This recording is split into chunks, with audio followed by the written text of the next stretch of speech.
ఖచ్చితంగా మూడవ అభ్యర్థిని పెడతాం, చాలామంది బీఆర్ఎస్ ఎమ్మెల్యేలు మాతో టచ్లో ఉన్నారు అని చెప్పి కాంగ్రెస్ నాయకులు రీసెంట్గా చాలా కామెంట్స్ చేసిన పరిస్థితి. కానీ మూడవ అభ్యర్థిని బరిలో నిలపలేదు. రేణుకా చౌదరి అలాగే అనిల్ కుమార్ యాదవ్ని కాంగ్రెస్ ప్రకటిస్తే వద్దిరాజు రవిచంద్రను బీఆర్ఎస్ ప్రకటించిన పరిస్థితి. ఎందుకు కాంగ్రెస్ పార్టీ వెనక్కి తగ్గింది అనుకోవాలా, లేకపోతే ఎందుకు పోటీ అనుకున్నారు? అంటే అధికారికంగా కాంగ్రెస్ పార్టీ ఎక్కడ మూడో అభ్యర్థిని పెడతారని చెప్పలేదు.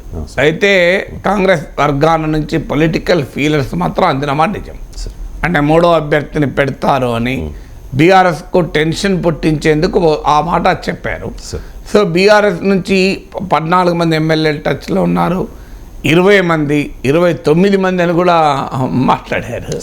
సో బట్ ఒకవేళ అయితే ఇక్కడ చాలా ఈజీ కాదు. ఎందుకంటే మీరు ఏ క్యాలిక్యులేషన్లు తీసుకున్నా, అంటే బీజేపీ బాయ్కాట్ చేస్తుంది కనుక నార్మల్గా అయితే 31 మంది ఎమ్మెల్యేలు ఉంటే రాజ్యసభకు గెలుస్తారు. సో బీఆర్ఎస్కు 39 ఉన్నారు, ఎంఐఎం 7 ఉన్నారు. ఇప్పటికీ ఎంఐఎం అధికారికంగా బీఆర్ఎస్ మిత్రపక్షమే. అనఫీషియల్గా కాంగ్రెస్ పార్టీకి మేము సహకరిస్తాం, షరతులు వర్తిస్తాయంటూ ఎంఐఎం పిల్లి మొగ్గలేస్తుంది.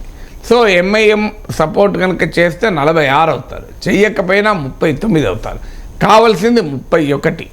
అందులో మనకు భారతీయ జనతా పార్టీ కాంగ్రెస్ కానీ బీఆర్ఎస్ కానీ వేయదు కనుక వాళ్ళు పోటీలో ఓటింగ్కి దూరంగా ఉంటారు. వాళ్ళు ఓటింగ్గా దూరంగా ఉన్నప్పుడు ఆ 31 కూడా అవసరం లేదు. అందువల్ల ఏ రకంగా చూసినా బీఆర్ఎస్ కంఫర్టబుల్గా 3వ సీటు గెలుచుకునే స్థితిలో ఉంది.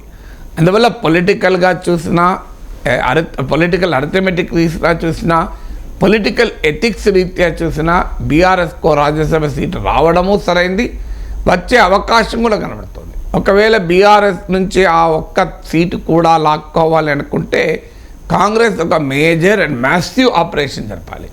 ఆ ఆపరేషన్ మామూలు ఆపరేషన్ కాదు. ఎందుకంటే కనీసం ఒక 15 మంది ఎమ్మెల్యేలను తన వైపు తిప్పుకుంటే తప్ప సాధ్యమయ్యే పని కాదు. సో అందువల్ల ఇంత పెద్ద ఎత్తున ఆపరేషన్ లోక్సభ ఎన్నికలకు ముందు అవసరమా? ఈ ఆపరేషన్లో ఎక్కడ ఫెయిల్ అయినా అబాస్పాలయ్యేది కాంగ్రెస్.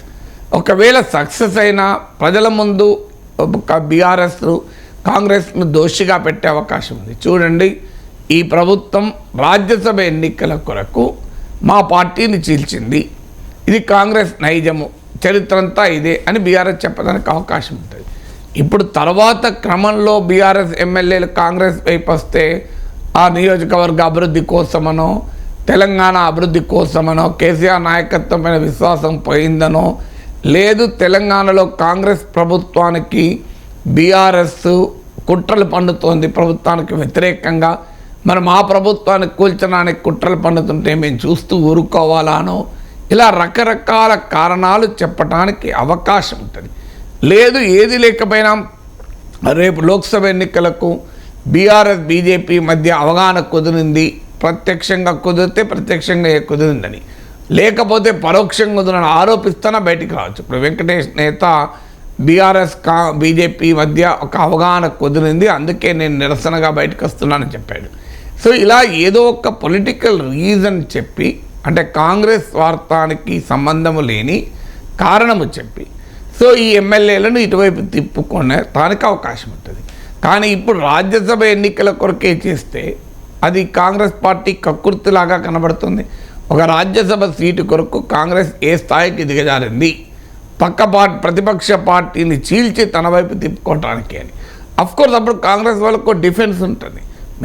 మరి కేసీఆర్ ఏం చేశాడు, కేసీఆర్ మా పార్టీ వాళ్ళని లాక్కోలేదా అని. అందువల్ల ఏ కారణాన రాజ్యసభ ఎన్నికలకైనా మరో కారణానైనా బీఆర్ఎస్ ఎమ్మెల్యేలు కాంగ్రెస్ వైపు వెళ్తే ఆ పరిణామాన్ని క్వశ్చన్ చేసే నైతిక హక్కు కేసీఆర్కి లేదు, బీఆర్ఎస్కి లేదు. ఎందుకంటే వారు అధికారంలో ఉన్నప్పుడు ఇదే పని చాలా పెద్ద ఎత్తున చేశారు కనుక. బట్ స్టిల్ రాజ్యసభ ఎన్నికలకు కోసం చేశారు అనే అపవాదం ఎందుకని కాంగ్రెస్ అనుకోవచ్చు.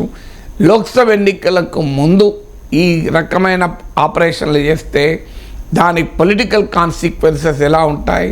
సో తనను తాను రక్షించుకోవడానికి బీఆర్ఎస్ బీజేపీ కలవచ్చు. చూడండి, మా పార్టీని చీల్చి దెబ్బతీస్తుంటే మేము కాంగ్రెస్ ప్రభుత్వానికి వ్యతిరేకంగా బీజేపీతో కలిస్తే ఏమిటి అని ఒక ఆర్గ్యుమెంట్ పెట్టచ్చు. అందువల్ల ఈ రాజకీయ పరిణామాలు అనవసరమని బహుశా కాంగ్రెస్ అనుకొని ఉంటుంది. అందుకే మూడో అభ్యర్థిని పెట్టలేదు. కానీ చివరి వరకు ఫీలర్స్ మాత్రం వచ్చాయి, మూడో అభ్యర్థిని పెట్టబోతున్నారు. సో బీఆర్ఎస్ ఎమ్మెల్యేల మూడో అభ్యర్థికి ఓటు వేయబోతున్నారు. గణనీయమైన సంఖ్యలో కొంతమంది ఎమ్మెల్యేలు ఆల్రెడీ సీఎంను కలిసి వెళ్తున్నారు. సో ఈ పరిణామాలన్నీ చూస్తున్నాం. నిజం అంటే అందువల్ల రాజ్యసభ ఎన్నికలకు కనుక మూడో అభ్యర్థిని పెడితే బీఆర్ఎస్ నుంచి ఎమ్మెల్యేలు కాంగ్రెస్ వైపు వెళ్ళే ప్రక్రియను ఏజనప్ అంటే వేగిరపరిచేటువంటి అవకాశం ఉంటుంది, అవసరం ఉంటుంది. ఆ అవకాశాన్ని ఇప్పుడే తీసుకోదలుచుకోలేదా కాంగ్రెస్? ఆ అవసరం ఇప్పుడు లేదనుకొని ఉండాలి. అందుకే ఈ మూడో అభ్యర్థిని పెట్టలేదు. Right sir.